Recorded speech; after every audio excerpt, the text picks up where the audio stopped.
All right, guys. Hey, thanks for joining me today. Let's just do a crop update. We actually have something to talk about. Yeah, I'm shocked. We got it over several days, a week and a half or so ago. We got, depending on where you're at, it's very highly variable. And so at the farm, at the home place, it was as low as like 1.75 inches between 3 rain events, and or 4 rain events. And then over here in West Rock, some spots north of town and other areas west of here were well over 3 inches. And so over here it was about the same, if not just a whisker more. And so, you know, for quite a while there, up until that rain, we weren't getting a third cutting. We're starting to get kind of nervous about being creative to make feed for the winter for the cows. And the banker and my wife were talking me off of the roof of the house because I was going to swan dive and just end it all and fix every problem. But now I'm back to optimistic, and so here's where we're at.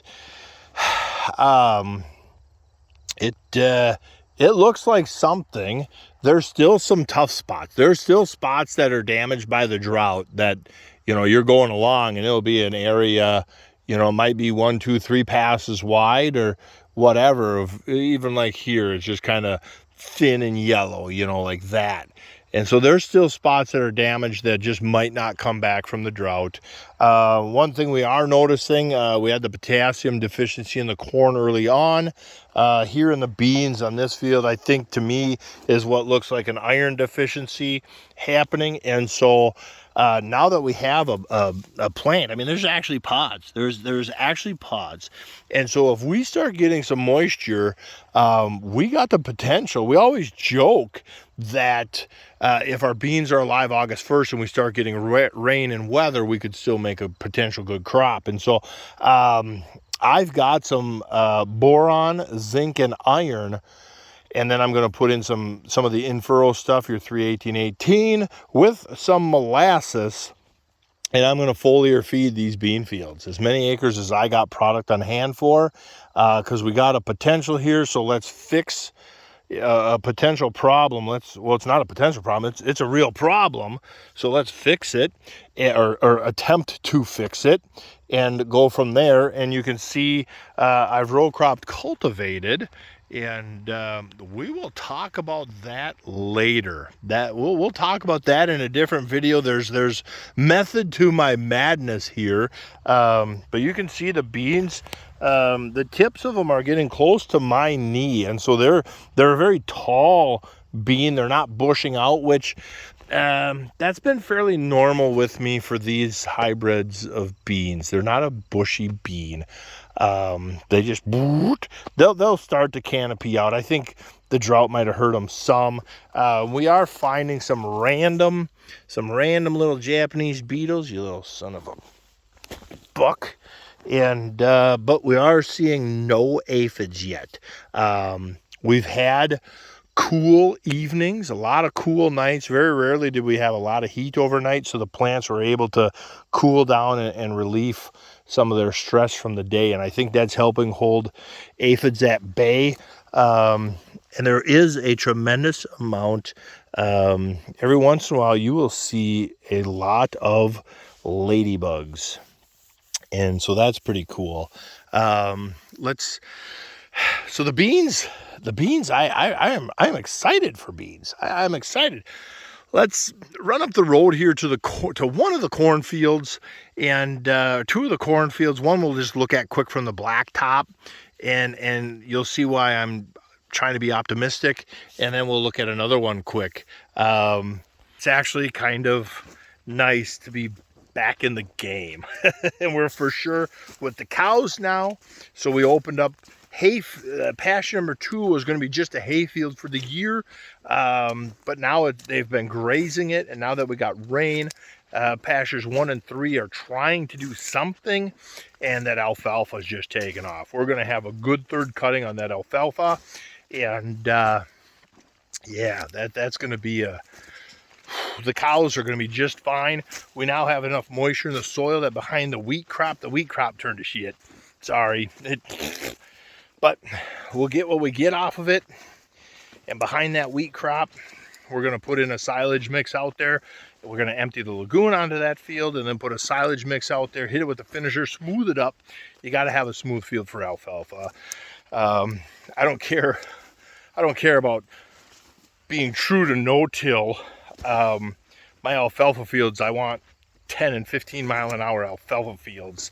If that offends some of the zero-till people, well, then you do that on your field. But I'm not having bouncy hay fields.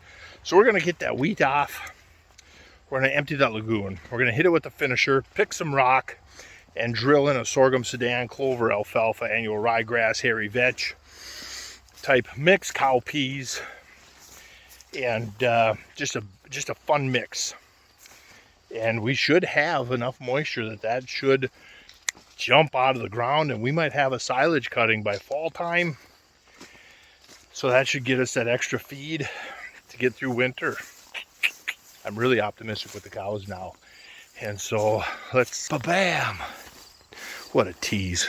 Let's get going. You know, from what this field looked like a couple weeks ago to what it looks like now, it's 100% better. It's got a long ways to go. We still need a lot more rain. You know, if the spigot shuts off now, we could start going backwards real quick and aborting pods. But we've got good potential. Oh boy.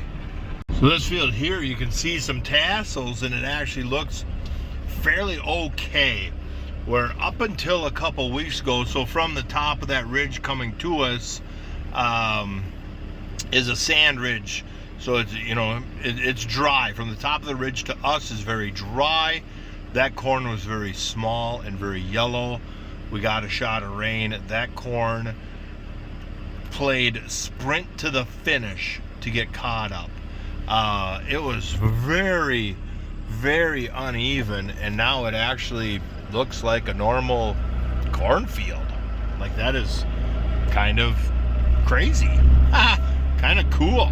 Same thing for this field. Highly variable stand. After that rain, it just come out of nowhere. Don't even, there's a line, boom, and now it's smaller, and you can see its color change. But it's still there. Like, yeah, 2 weeks ago, that should have been, a guy should have been, well, we actually were thinking either that corner or a spot on another field to roll up for silage as soon as it gets a little darker green. Get some age on it, get rid of some nitrates. But yeah, driving along the road, looking at the corn, there's some spots that were tough, and you got some firing, but like spots like this, that the corn came out of the ground and had a normal year, that corn is as green as grass right to the ground. And so our system's kind of working, got some bugs to figure out yet, but we'll pull in here and take a look. Let's just go the corner. So there's spots that look like this. It's yellow, very late emergence, very drought stressed corn. Still attempting to throw an ear. How on earth it's attempting to make a sucker is beyond me. That's insane. And then all of a sudden we hit a spot where the emergence and the seed bed was okay. And yeah, we look down. There's some spots of firing and there's some spots of not firing. Let's look down the row for this time of year. Considering the drought that we've had, this corn should just be burnt right to the bottom of the ear. Well, for the year we've had, we should not be walking in a cornfield. But it, you know, we're actually making an ear. We'll come back. We're, you know, actually trying to make a good sucker ear.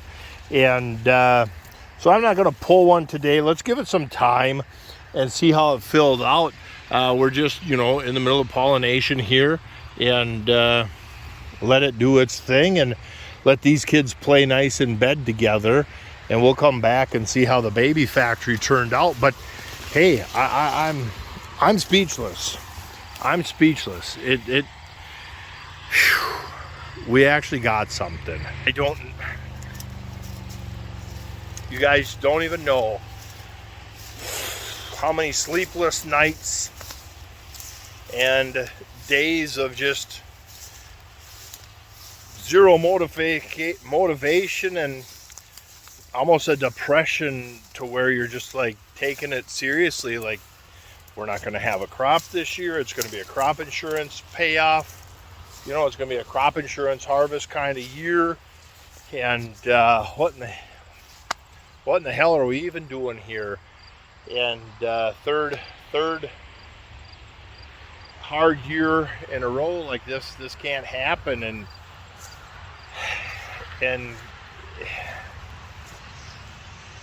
now we got an inch and a half of rain.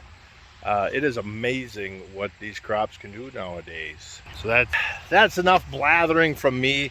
Quick crop update, and we'll talk about row crop cultivating on the next video.